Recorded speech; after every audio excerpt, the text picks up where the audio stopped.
নমস্কার বন্ধুরা, আশা করছি সবাই ভালো আছেন।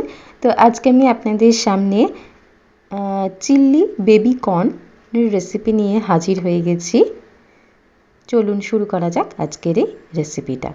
দেখতেই পাচ্ছেন কড়াইতে সাদা তেল গরম হয়ে গেছে। দিয়ে দিচ্ছি এখানে ম্যারিনেশন করে রেখেছি, ময়দা দিয়েছি, কর্নফ্লোর দিয়েছি আর নুন দিয়ে বেবি কর্নগুলোকে এইভাবে টুকরো করে কেটে আমি আধ ঘন্টার জন্য ম্যারিনেশন করে রেখে দিয়েছিলাম। তো এটাকে এবার আমি তেলে একটা একটা করে ছেড়ে দিচ্ছি, দিয়ে আমি ভেজে নেব।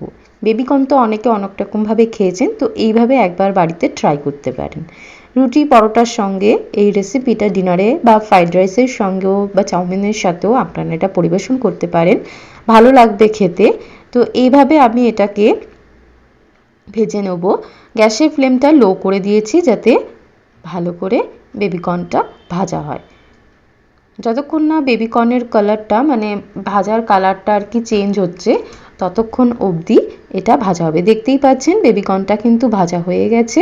আমি এটাকে বাটিতে তুলে নিচ্ছি এক এক করে।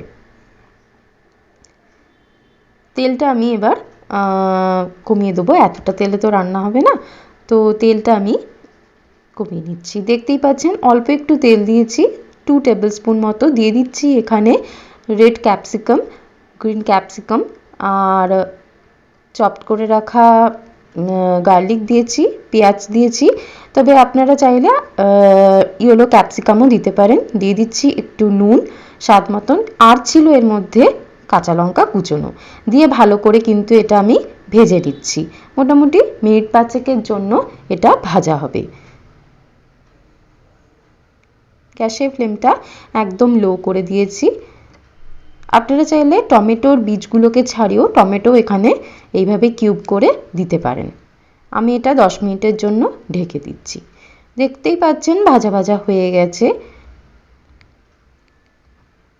তো এবার আমি এর মধ্যে দিয়ে দিচ্ছি টমেটোর সস। মোটামুটি ছোটো বাটির হাফ বাটি মতন এখানে সস ব্যবহার করলাম। এটা আমি এবার মিশিয়ে দিচ্ছি।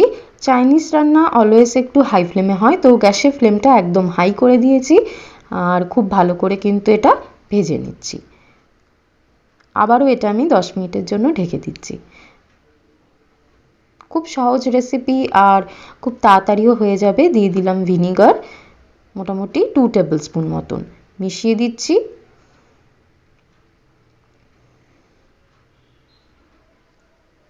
যদি আমার চ্যানেলের রেসিপিগুলো আপনাদের ভালো লেগে থাকে তাহলে অবশ্যই লাইক, শেয়ার, সাবস্ক্রাইব করতে ভুলবেন না। এবার আমি এর মধ্যে দিয়ে দিলাম ভেজে রাখা বেবিকর্নগুলো। বেবিকর্নের কালারটাও কিন্তু চেঞ্জ হয়ে গেছে, দেখুন। মিশিয়ে দিচ্ছি। রান্নাটা একদম রেডি হয়ে গেছে, খুব তাড়াতাড়ি হয়ে গেল, আপনারা দেখতেই পারলেন। অবশ্যই একবার বাড়িতে কিন্তু ট্রাই করবেন। তো রান্নাটা আমার একদম কমপ্লিট হয়ে গেছে। আমি এটা আবারও ঢেকে দিচ্ছি 10 মিনিটের জন্য। দেখতেই পাচ্ছেন রেসিপিটা একদম কমপ্লিট। আমি ওপর থেকে দিয়ে দিচ্ছি কর্নফ্লোর। 1 চামচ কর্নফ্লোরকে আমি জলে মিশিয়ে রেখেছিলাম, তো সেটা আমি এর মধ্যে 1 চামচ করে দিয়ে দিলাম, মিশিয়ে দিচ্ছি। আপনারা গ্রেভির কনসিস্টেন্সিটা নিজেরা বুঝে খাবেন আর কি। তৈরি হয়ে গেছে আমার চিলি বেবিকর্ন রেসিপি, খুব ইজিয়েস্ট রেসিপি। আমি এবার এটা ঢেকে দিচ্ছি 5 মিনিটের জন্য। দেখতেই পাচ্ছেন আমার চিলি বেবিকর্নের রেসিপি একদম কমপ্লিট।